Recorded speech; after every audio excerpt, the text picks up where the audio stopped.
tangan kosong ke rumah nggak pernah. Pasti hasil weh. Karena mereka optimis. Nah, orang yang melaksanakan framework sebelum melakukan itu orang optimis. Ketika orang melakukan tidak pernah sadar dengan framework, maka itu katakan orang pesimis. Maka jangan heran kalau taninya gagal, ternaknya gagal, UMKM-nya gagal, itu jangan heran. Kenapa? Karena mereka sadarnya setelah melakukan. Kenapa sadarnya sebelum melakukan tidak gitu? Harusnya sadarnya mereka itu sebelum melakukan. Gak percaya, lakukan. Iya. Framework aja bukan berarti hitung-hitungan itu betul-betul diperhitungkan ya. Framework itu betul bukan hanya perhitungan tapi betul-betul memperhitungkan. Untung akan kelihatan, rugi akan kelihatan. Bahkan ketika framework disiapkan, ketika kita misalkan melakukan usaha lalu kedapatan rugi karena ada ini, kembali ke religi. Karena strategi itu nggak bisa lepas daripada religi. Padahal sudah saya maksimalkan, planning sudah saya maksimalkan, tahapan sudah saya laksanakan, itu kan tahapan sudah saya laksanakan, terus apa itu, skema sudah saya siapkan, tapi kok kenapa masih gagal? Karena dalam hatimu masih ada keyakinan, masa sih gagal? Kembali ke yang tadi, ada hak dan kewajiban. Kewajibanmu memaksimalkan ikhtiar udah, kamu jangan mikir hasil. Karena ketika kamu memikirkan hasil, gitu, ketika kamu memikirkan hasil, itu sudah bukan hakmu memikirkan itu. Iya. Kecuali kalau kamu tidak punya Tuhan. Tapi ketika kamu sudah punya Tuhan, agamanya Islam, sudah yakin Allah yang memberikan rezeki, sudah yakin Allah yang memberikan hasil, kenapa masih kamu pikirkan? Makanya Islam itu yang paling tepat adalah orang-orang menyampaikan, ya pasrah. Itu pasrah. Ingat kewajiban, ingat hak. Kewajiban makhluk memaksimalkan ikhtiar, hak Allah memberikan hasil. Apakah hasil ini itu hasil kita? Ya bukan. Jelas hasil itu Allah yang memberi. Pernahkah kamu suatu waktu apa yang kamu rencanakan gagal? Jawabannya bukan pernah, sering. Padahal saya mau pulang ke rumah ya. Kok tiba-tiba saya jadi di sini? Nah itu di antaranya. Padahal saya itu mau berangkat ke sana ya kan. Kenapa sekarang jadi di sini? Rencanamu kan ke sana, tapi Allah takdirkan di sini. Apa kamu merasa bahwa itu adalah takdir?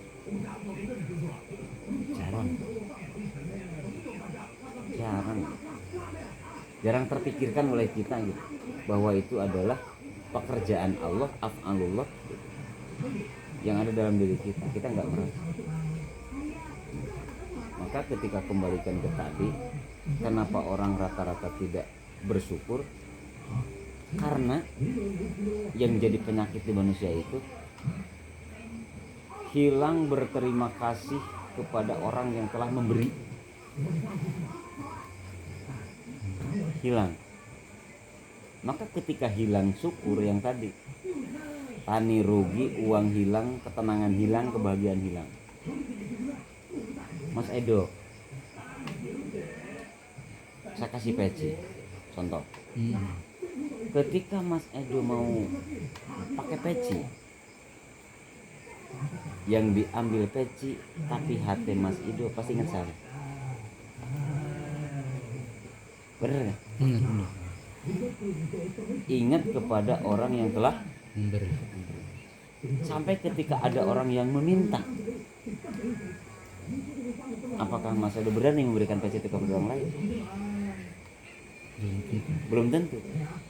Kenapa? Karena pemberian orang. Tapi ketika saya sang pemberi memberikan kepada Mas Edo, terus saya menyampaikan, Mas Edo nih buatmu, Kalau kamu udah bosen, intinya kamu memberikan kepada orang lain, monggo silakan. Lo ternyata suatu saat Mas Edo bosen. Ada orang yang minta, ternyata ingin peci itu. Apakah Mas Edo akan berikan? Mas Edo ingat dengan kata-kata saya. Bang Agus ngomongnya gitu. Ini pakai, kalau kamu udah bosen, berikan kepada orang yang menginginkan. Oh ya udah, saya udah digituin. Tapi kalau saya nggak ngomong gitu, berani nggak memberikan peci itu? Enggak.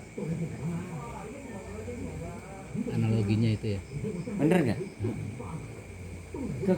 Ketika kita bernapas, ingat nggak pada sang pemberi napas?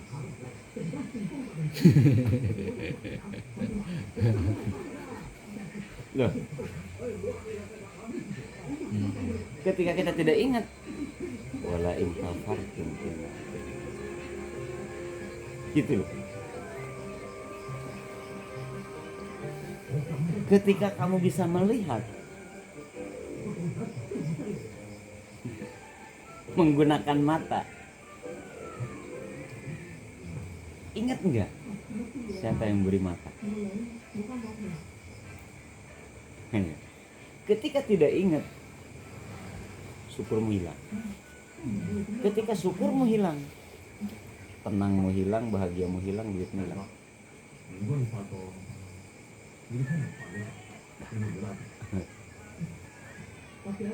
Loh, terlalu dalam? Bukan terlalu dalam, ini masalah terima kasih loh.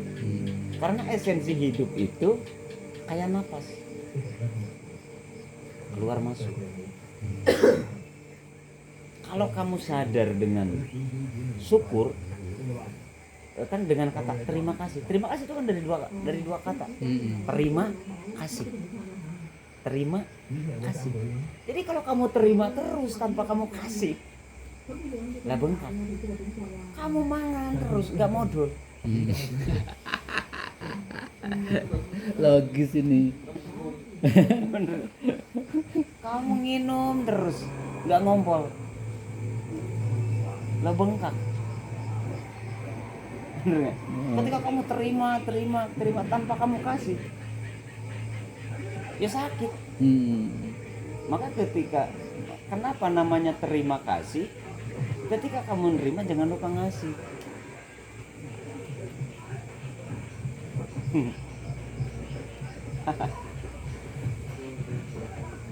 Ya Allah. Loh, Ya Rabbana. ketika lupa hukum terima kasih, maka kamu akan sakit. Bener nggak? Orang yang sering makan lalu nggak modal akan sakit. Iya betul. Sampai ke rumah Operasi. sakit gitu. Jangan kan modal, nggak kentut ya kan, repot gitu. Mangan ringan, mangan berat, minum sehingga dari tumpukan itu semua fermentasi di perut, sebagian jadi gasnya nggak keluar, kembung. Ketika kembung masuk rumah sakit, puluhan juta, puluhan miliar, operasi dubur, ingin kentut, sakit dulu. Ketika kita masuk terus tanpa mengeluar, itu loh esensi syukur. Nah, maka apa gunanya pelit? Apa gunanya pelit?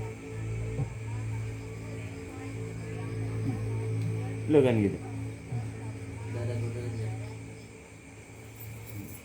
Maka ketika kamu punya uang, memikirkan untuk kehidupan besok, sedangkan hari ini kamu lapar, yuk salah total. Harus dikeluarkan.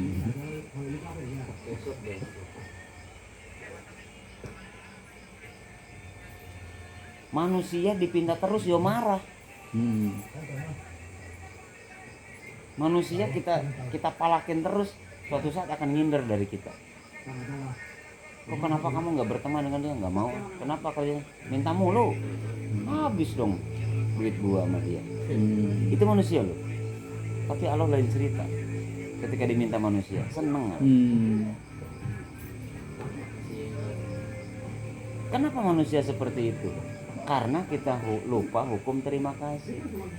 Terima kasih. Kita menerima terus, gak pernah ngasih dia. Kok marah? Tapi kalau dari dia ngasih, dari kita ngasih, belen, senang dia. Benar.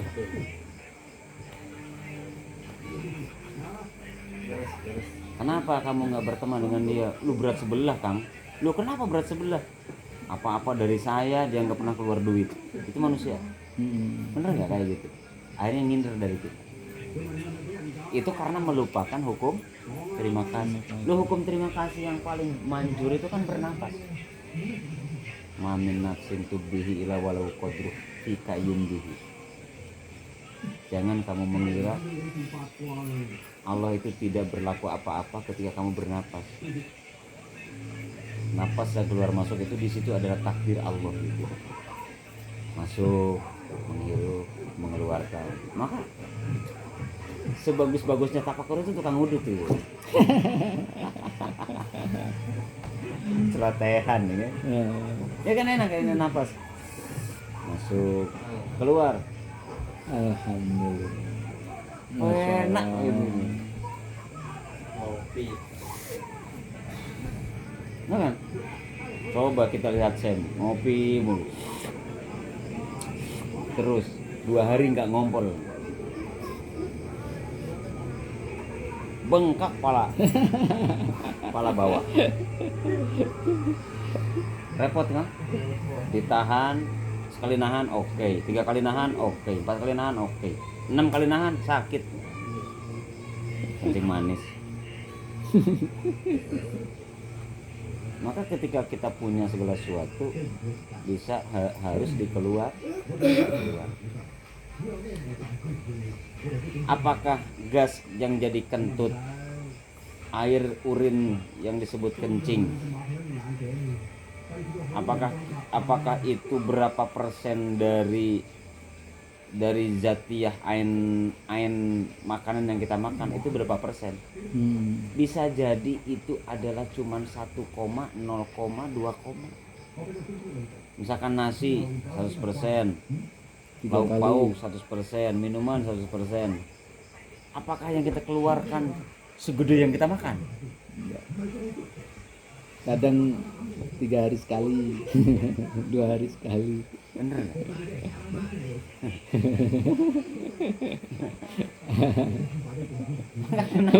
Kenapa zakat cuma 2,5%, 10%, 5% dari 100%? Kecil kan?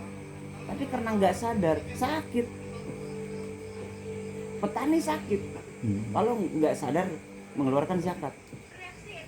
Pedagang sakit kalau dia tidak sadar mengeluarkan zakat dan infak. Nggak sadar mengeluarkan 2,5%, nggak sadar petani mengeluarkan 5 atau 10%, akan jadi sakit. Kalau sudah sakit Diobati. repot, nah. Akan menghabiskan lebih daripada modal. Betul. Repot. Maka hidup yang paling enak itu ya hidup bisa berterima kasih. Gitu. Itulah lain sakartum kan. Emang manusia kan logis. Sam diberi sapu tangan sama ayam. Ya. Maka sapu tangan itu dipakai ngelap muka. Yang diingat bukan sapu tangan, tapi yang diingat ayam yang ngasih sapu tangan. Ayam. Bener nggak? Ya. Ketika ingat sapu tangan, ingat Ayam. ayam. Nggak ingat sapu tangannya, tapi ingat Ayamnya. makrifat. Gitu. Iya kan? Kita kembalikan gitu. Ketika tangan kita bergerak mengambil segala sesuatu, apa kita ingat dengan yang memberikan tangan? Boro-boro, bos. Kalau kita tidak ingat, hilang syukur kita. Ketika syukur kita hilang, tenang mau hilang, bahagiamu hilang, duitmu hilang, bos.